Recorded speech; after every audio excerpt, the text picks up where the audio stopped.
रमेश माधवराव बिरादार पाटील, राहणार वागदरी, तालुका उदगीर, जिल्हा लातूर.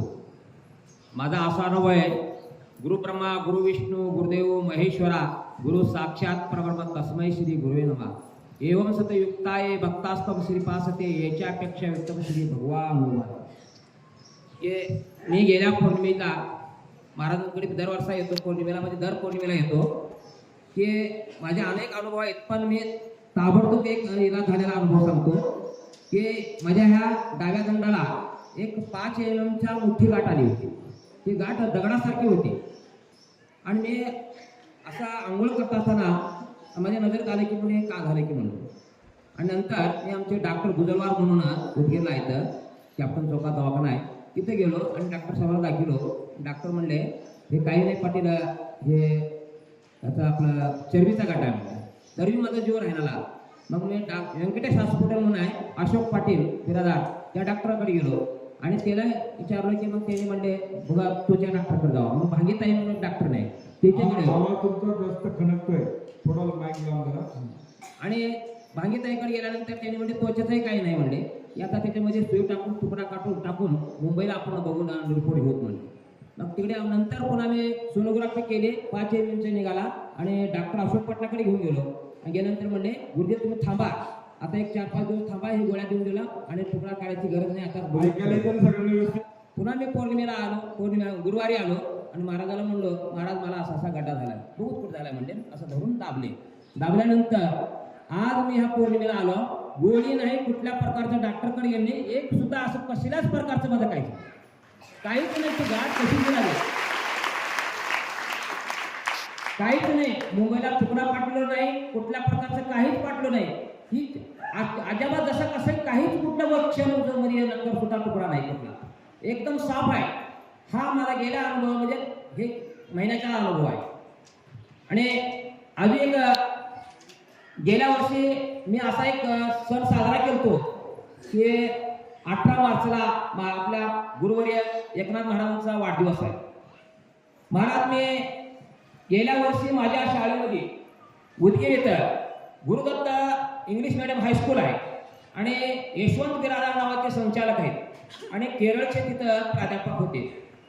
आणि मी म्हणलं आता आपण 18 तारखे रोजी महाराजांकडे येऊ शकत नाही, तर म्हणलं आम्ही दोघं चौघं जमा झालो भक्त महाराजांचे आणि त्या शाळेमध्ये जाऊन म्हणलं बाबा आम्हाला असं महाराजांचा वाढदिवस साजरा करायचा आहे.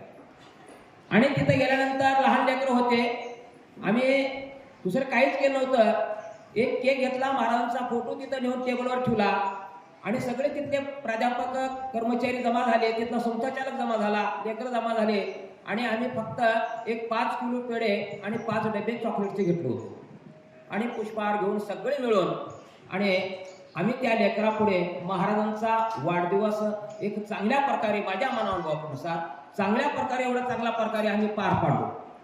तसंच महाराज मला ह्या वर्षी परवानगी द्यावं की आम्ही काही माझ्या उदगीरमधले काही भक्त आहेत, ती भक्त घेऊन आम्ही माझ्या घराच्या पाठीमागे एक मंदिर आहे मारुतीचं आणि महादेवाचं, तिथं मंदिरापाशी आणि सुभाष बाप्पाचा 7वा अध्याय आणि महाराजांचा चमत्कार, महाराजांचा आशीर्वाद 8व्या अध्यायापासून चालू आहे.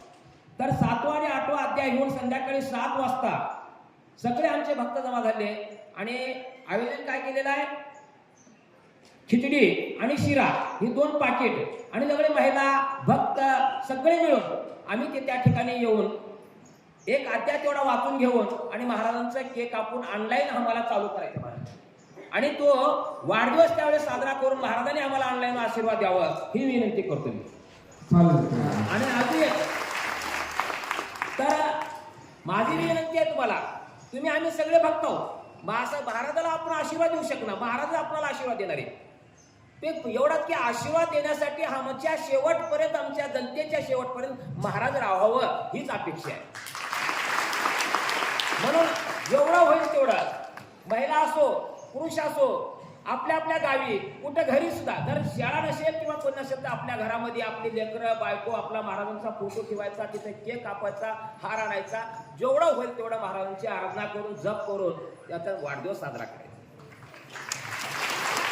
आणि दुसरी गोष्ट, महाराज तुम्हाला मी माफी मागतो, माफी मागून एक मी माझ्या बुद्धीला सुचेप्रमाणे मी तुम्हाला म्हणजे सांगणार फक्त याला की ह्या वर्षी असा नियोजन केलं महाराज की मी येऊ शकत नाही, आपण वाढदिवस उत्सव साजरा करायचा आहे, पण महाराजांच्या मोठ्या कार्याला, महाराजांच्या एका आयुष्याच्या एका क्षणाच्या ब्रह्मांड नायकांच्या पूजेला, त्यासाठी जेवढं होईल तेवढं महाराज मी मला यादी तुम्ही दिलं होतं त्यावेळेस 35,000 उदगीर तालुक्यातले सभासद होतो.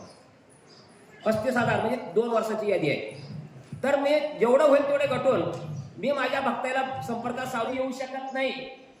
मी सांगतो ज्या जाणकार महाराजाला त्याला विचारा. रोहिणी नक्षत्रावर दत्त जन्मलेला आहे. एकनाथ महाराज पैठणचे स्वाती नक्षत्रावर झालाय, तसाच आमचा एकनाथ महाराज आहे. तो स्थिती आलेली आहे. तर माझी विनंती आहे सगळ्यांना तो फॉर्म म्हणून